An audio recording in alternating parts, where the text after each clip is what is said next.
The Los Angeles Lakers season didn't end in Spain. It ended the moment JJ Redick left Luka Doncic on the floor in the third quarter of a 43-point blowout. BetClutch.com, the best sportsbook and casino bonuses, over $3,000 in bonuses waiting for you. BetClutch.com, link in the description. Here is exactly what happened Thursday night in Dallas. Luka Doncic tweaks his hamstring in the first quarter of a game the Lakers are already getting destroyed in. The medical staff looks at him, clears him to return. Now they're down 33 points in the third quarter. It's a 43-point game by the final whistle, 139-96. And Luka is still on the floor. He pulls up near the free throw line after a double team, grabs at his left hamstring, and sinks to the court in obvious pain. Grade 2 hamstring strain, season over. And in that same catastrophic game, Austin Reeves blew out his oblique too. Their two best players, same game, gone. JJ Redick, I need to ask you a question. You are losing by 33 points with 2 weeks left in the regular season. Your franchise player already tweaked his hamstring in the first quarter of this very game. At what point do you pull him? When you're down 35, 40, 50? Because here's what Redick actually said afterward. The group wanted to go for it in the second half, talked about it at halftime. Let me translate that for you. I let the players make the decision. That is not leadership. That is the head coach of the Los Angeles Lakers outsourcing his judgment to the locker room and then watching his franchise player tear his hamstring in garbage time. You are the coach. Protecting Luka Doncic is your entire job. The sportsbooks issued their verdict on Redick's decision faster than the MRI results came back. The Lakers went from 25-1 championship odds before Thursday's tip-off to 150-1 by Friday afternoon. You know who else is 150-1? The Atlanta Hawks. The Lakers, the third seed in the Western Conference, now have the same title odds as a team fighting to stay out of the lottery. Their odds to win the West collapsed from 14-1 all the way out to 55-1. One coaching call, one decision to leave your star in a blowout.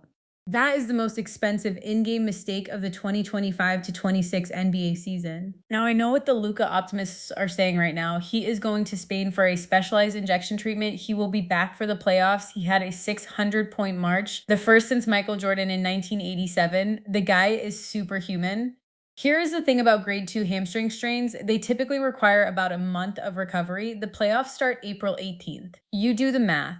Even if that injection in Spain works better than advertised and Luka somehow suits up for game 3 of the first round, you're putting a superstar on the floor with no conditioning, no rhythm, and a hamstring that hasn't been game tested.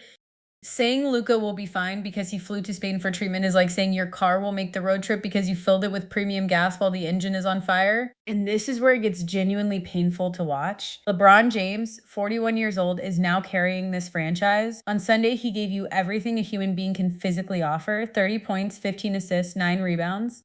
That is an all-time performance from a man who has been in this league since 2003, and they still lost to the Dallas Mavericks, a team that has been actively losing games since February.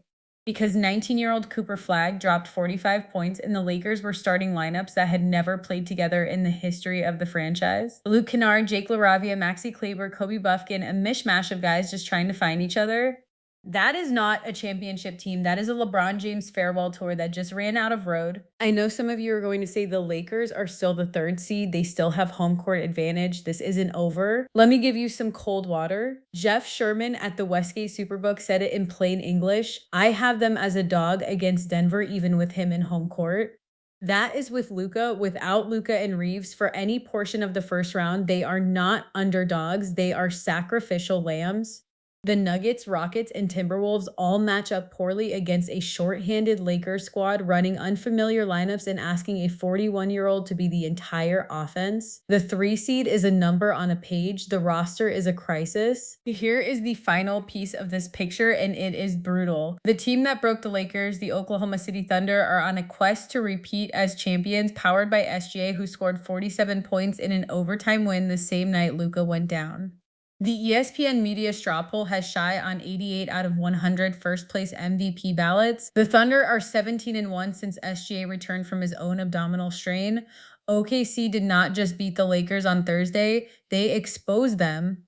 They exposed their depth, they exposed their coach, and they took their best player off the floor for the playoffs. JJ Redick's decision to keep Luka in that game is going to follow him for the rest of his coaching career. Mark my words. And if you want to bet on whether the Lakers survive the first round, check the odds at betclutch.com. over $3,000 in bonuses, link in the description. That is my take. JJ Redick's decision ended the Lakers season, and no trip to Spain is bringing it back. Drop a comment if you think I'm wrong.